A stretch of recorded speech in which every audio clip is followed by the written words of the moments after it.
Hi everyone, Teddy Baldassarre with TeddyBaldassarre.com. In this video, we're looking at a new dive watch from Tissot, their professional dive watch series with this Seastar 2000. So in this video, and if you're not familiar with this channel or you're new here perhaps, this is where we cover watches available for purchase on our website, TeddyBaldassarre.com, as a full authorized dealer. So in this video, we'll do a deep dive looking at this watch, go over the things to consider when looking to purchase the watch and just things that you should know. Also, if you have any questions throughout this video, check out the link in the description to the product page where you can see more information, purchase the watch, as well as actually book a time with one of our dedicated watch specialists as well if you have any further questions. But guys, let's jump into the video, take a closer look at this watch. Now, among the many collections Tissot features, the Seastar 1000 has carved out a space in the market that is hard to beat for the asking price. They are excellent Swiss-made dive watches with contemporary looks and functionality that set kind of that threshold for the affordable tier.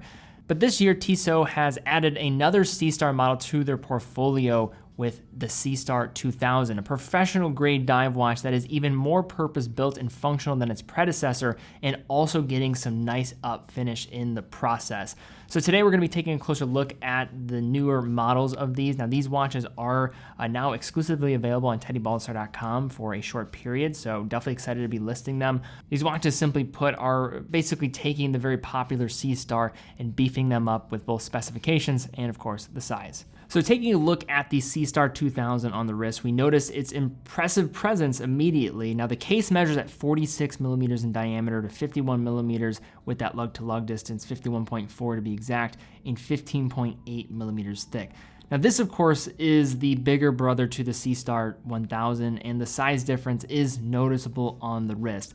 While the case diameter is certainly large, the lugs are fairly compact and do rein in the case just a bit. I would say, though, that this is going to probably still wear best on medium large to large size wrists. It's going to wear pretty, I would say, true to its size, maybe closer to a 45 millimeter case. That lug to lug distance isn't completely overbearing, but this watch does have substantial presence on the wrist, both vertically and horizontally when we're talking about the diameter. The case does have a lower center of gravity, which helps keep the watch centered and planted on the wrist firmly.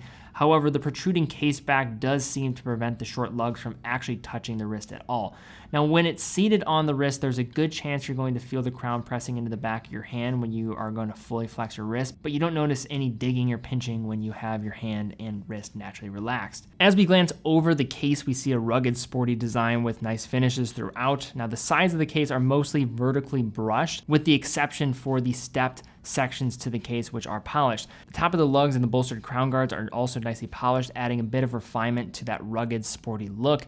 Now, the crown guards are large and pair well with that large 8 millimeter screw down crown, which is going to help this watch obtain its substantial water resistance of 600 meters, and also being an ISO 6425 compliant dive watch at that. The matte finishing to the sides of the crown allow for easy grip and operation of the functions. Unscrew the crown to the first position where the automatic movement can be manually wound. Extend the crown to the second position, then you can change the date window at the 6 o'clock. And then finally, pulling out the crown to the farthest position allows you to adjust the time while stopping the second hand in the process.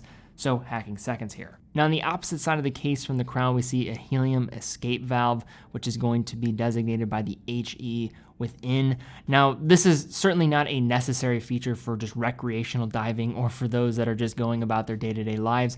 Really just needed for deep saturation diving, and that is really the standard. So in terms of overkill, perhaps the good news is that it is going to not add any substantial elements to the case. This is just going to simply sit within flush to the case, so no actual effect on wear. The unidirectional bezel sits tall and is easy to grip with the straight knurling along the edge. It rotates at 120 clicks with just a little bit of forward lateral play, and a large glossy black ceramic insert features large, bold Arabic numeral minute markers in a classic dive bezel configuration, with the count up scale located between the 12 o'clock triangle down with its luminous pip through the 20-minute mark. Moving down along the bracelet attached, we see more brushed finishing along the outside links and contrasting polish down the center where it secures onto the wrist with a folding clasp. Now, a 2-button release system blocks the clasp to the wrist, but also will have a fold-over adjuster as well. Now, the clasp is going to be stamped. It features a brush finish and a Tissot T logo decorating the top surface. Along the sides of the clasp, you'll find 3 points of micro adjustment positions to get a precise fit. And then for wetsuit diving, an expansion link is also provided folded away in the back half of the clasp that you can easily open up for that extra room. Now, the distance between the lugs is 22 millimeters, so you do have some good versatility here too when it comes to different strap options. I can see a rubber strap looking great on this one, as well as a NATO, so just some things to keep in mind there. The bracelet is also adjusted with a pin system, so it's going to be pretty straightforward in that type of process as well. Bracelet, I would say, doesn't hold up to the same degree as the rest of the case finish, but the case finish is rather exceptional for the price range. The ceramic bezel is nice, and as you get into the dial, I think you get to see really what this watch is packing from a finishing standpoint. So as we move back over to the dial, we find it protected by a slightly raised sapphire crystal with AR coating on the underside. Now, the major visual difference between the Seastar 1000 and the Seastar 2000 is found in the dial itself. Now, the Seastar 2000 features a unique wave pattern texture that is not found on that of the 1000. There are also 3 available dial colors for this model, 2 different blue gradient versions and 1 more classic gray variant offering. Now, today we're going to be looking mostly at the lighter of the 2 blue dials. It's personally my favorite. It kind of has this greenish blue rather than a true blue tone. This dial color in particular really plays with the light well, with both the depth the etching provides as well as the sunburst effect that it produces. Now, this certainly isn't the only Swatch Group brand that has a wave style dial, but this is being done at a more affordable price. You're seeing that just type of nice texture to the surface. The fine lines create a great visual dynamic as you get closer with the macro lens, and quite frankly, it just really does look the part. Along the outside of the dial, we have a raised minute track that have almost cantilevered markers filled with superluminova. The central dial surface has that light blue texture and then fades into a gradient black at the dial outskirts. At the 6 o'clock position, we have an outline date window in a steel frame with a black date disc underneath. Quite a bit of writing and text being at that 6 o'clock position, the writing of Seastar. Also underneath the professional marking, the 600 meters of water resistance, and of course the Powermatic 80 movement being referenced within. At the 12 o'clock position, we have a Tissot logo with the writing of 1853, the year of the company's founding. And then at the center of the dial, we have very broad hour and minute hands in a pointed kind of pencil style format, and then also a long second hand with a counterweight with the T to reference Tissot, as well as a small pip at the end to help with denoting the time.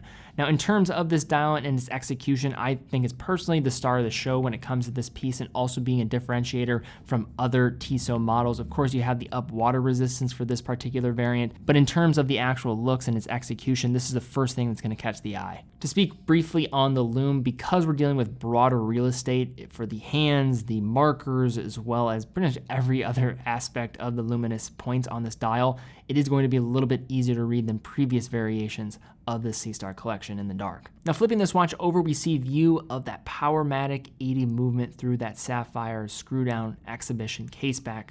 Now, in terms of Tissot and what they're providing from a movement perspective, I think that they are probably competing with the best of the best in the range in terms of value for money from a, I would say, utility perspective for movement. When you're dealing with watches developed by the Swatch Group, you get the added benefit of having access to these Powermatic movements being utilized by several different brands within the Swatch Group umbrella. Now, the really calling card behind these movements are going to be their reliability, but also mostly that 80-hour power reserve and getting that longevity when it comes to easy set it and forget it type of wearing experience for at least an automatic Swiss-made movement.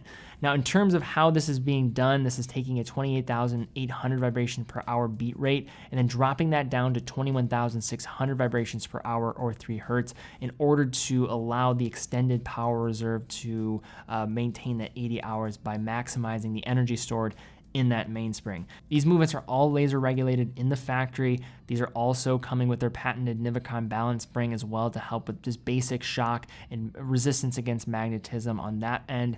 But when it comes to what these watches are really providing from an everyday perspective, really good peace of mind as well as offering that nice power reserve that I think a lot of people have come to love from these Tissot watches. So now to unpack here, looking at this new Tissot Seastar 2000.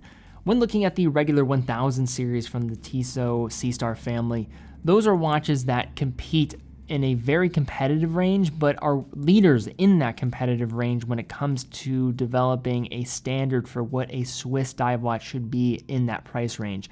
So when you look at those and then compare them to these, there's some aspects that remain and get better, but then there are also aspects that I think will make this watch might not get as many people glancing over in its direction. Let's speak about the elephant in the room, and that is the size of this one. This is going to size some people out. The original Seastar in itself would probably be seen as a above average size watch to begin with. So seeing something like this is just ultimately going to put people off to this watch at the very onset. You can't put down the finishing of the case as well as the dial. The bracelet, I think, is a little bit lagging behind what the other elements of the case are doing, but case is very good, feels very much like a $1,500 watch when you have it in your hand. That is also matched with the dial finish, the lifting of that outer track with the markers as well as that wave finish. It just looks the part. So simply put, you have this kind of challenging dynamic of the up finish when it comes to the dial. I would say that this looks like a more premium product, and it really is in a lot of ways when you're talking about the up water resistance and a lot of the benefits that come from the Seastar family. You are getting at a little premium here because these are more expensive watches by a few $100s.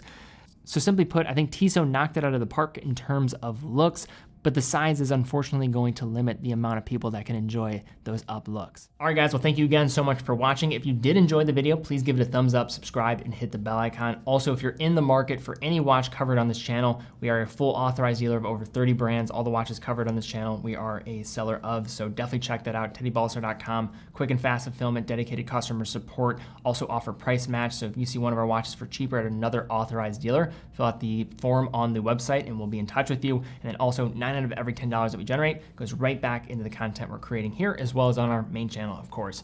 But guys, thank you again so much for watching. Be well, and I will see you all very soon.